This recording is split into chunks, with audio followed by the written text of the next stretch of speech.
back to another Music Maker guitar video. Josh here as always. Please do like and subscribe. Leave me a comment. Let me know what kind of video content you want to see more of. Anyways, today I wanted to break down a little bit of this Instagram lick that I was showing off on Instagram earlier this week. And talk a little bit about Jim Hall, because that's really, I think, where a lot of the idea for that came from, is like blending some Jim Hall with maybe some of the other kinds of like music and licks that I'm into.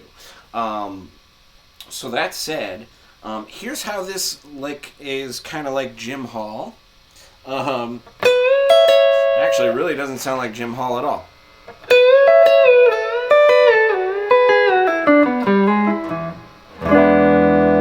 Actually, I played a little different. That's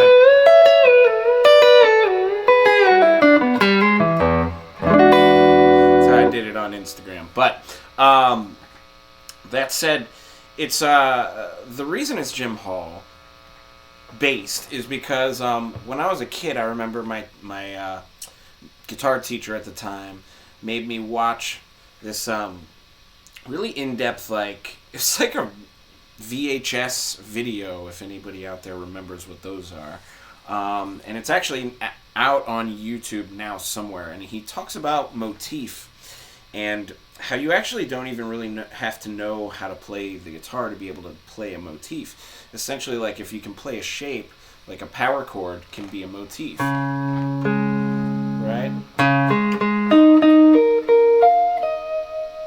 Right? Like that in itself is really, really cool, and all I did was just build power chords. So this is the same idea, and here's what it is. Follow me on Instagram if you want to learn this lick.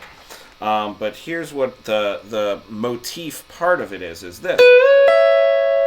Which is like, I mean, darn, you have to like learn that to play Freebird. If any guitar players that know how to play Freebird can play this little motif.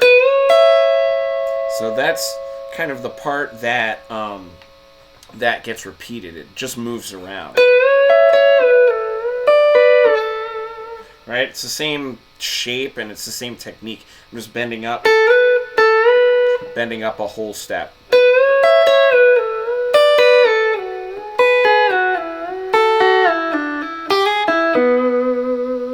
And then you can even transfer that around. I was doing that before too.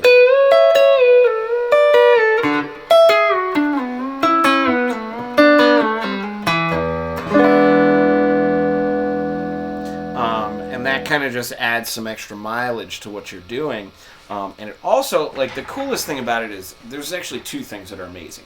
You don't have to be amazing at playing all kinds of really, really intricate lines to get good at music, because you can use one thing that sounds good to you and then just get a little bit deeper, a little bit more creative with it.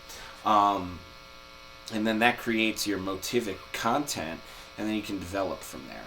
So practicing using this concept makes your playing much more musical, because you're using the same kind of idea and the same kind of thematic content when you continue playing.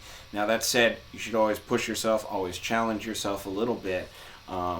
If you're just doing the same thing all the time, then is it really worth doing this motivic thing? But if you're actually developing something in a musical way, I think that's a really, really good way to do it. And then you can always put a couple ideas together too. So real quick, let's go over the lick. Actually, let's go over one that I do a lot. So I love this chord shape.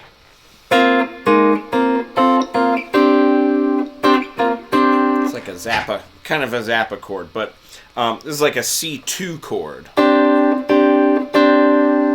So it's got like a C in the bass, so that's fret 10 on the D string, then 7 on the G, 8 on the B string.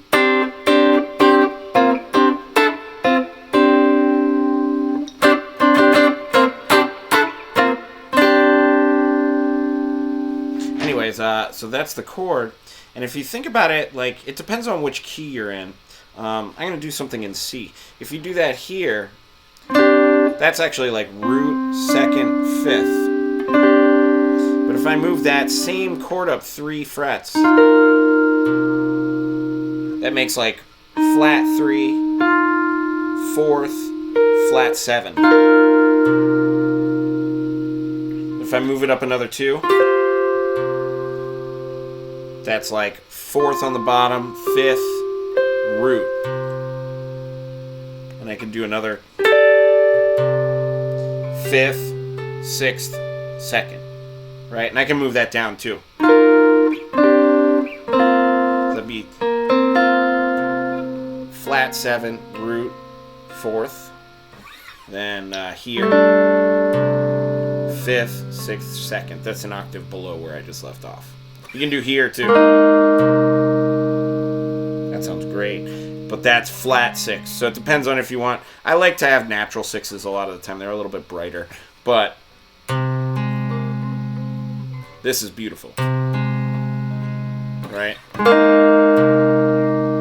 So that's like flat 6, flat 7, flat 3.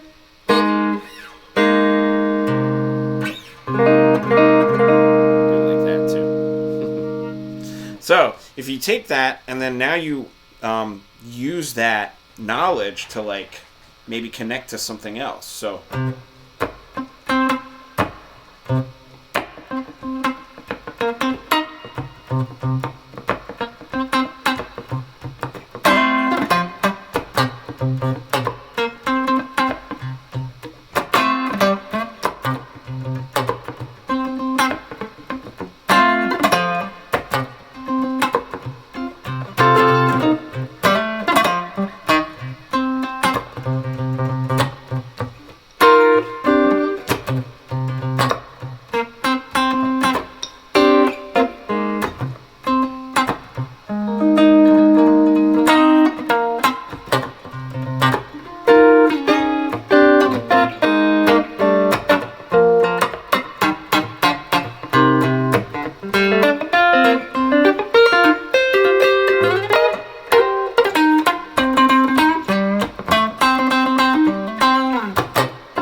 so there's all kinds of like really cool, just like the sound of that.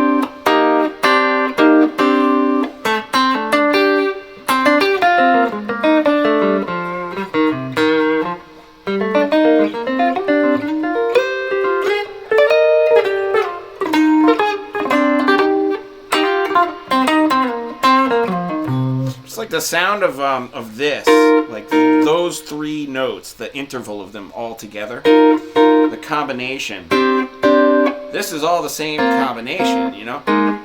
So when you use it in different places melodically, the same combination, it develops that motif, like I was saying. It gives coherence to it. Even when you're playing things that are like maybe a little bit out of key or slightly dissonant, it gives it some relativity. So I think that's how people, for me, that's my theory, is when people sound good and they're like playing what they call out, they're using that motivic theme to be able to do that and still sound coherent. Like I hear a lot of people trying to play out and it just sounds bad and they're just playing random notes.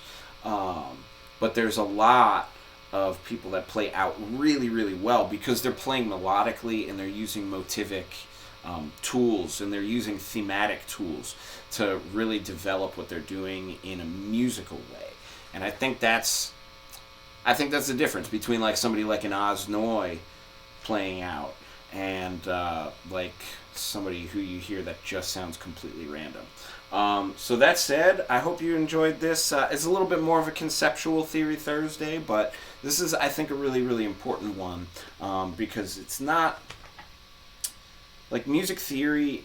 It's a lot of people kind of gear that towards scales and maybe harmony theory, but I think there's a lot to be said with how you orchestrate and with how you how you just look at your instrument, you know. So for guitar players, a lot of the time I don't think you even need to know how to read music or do any of that stuff to be really good. If you really understand, like, which shapes do I like, why do I like them, which places are appropriate to use them, you can understand a lot of that stuff without knowing, like, what any of that the music theory of it is. And if you get in with a group of people that doesn't care about it and plays really well, then it doesn't matter. But you know, I think it's important to develop that, and even people who are learning music theory need to take the time, maybe step away from the music theory for a second and just kind of focus on your instrument, focus on those kinds of aspects, because that's what's going to make you a great player. You can be amazing at music theory and not know how to make notes sound good, or know how to play right in the context of your band.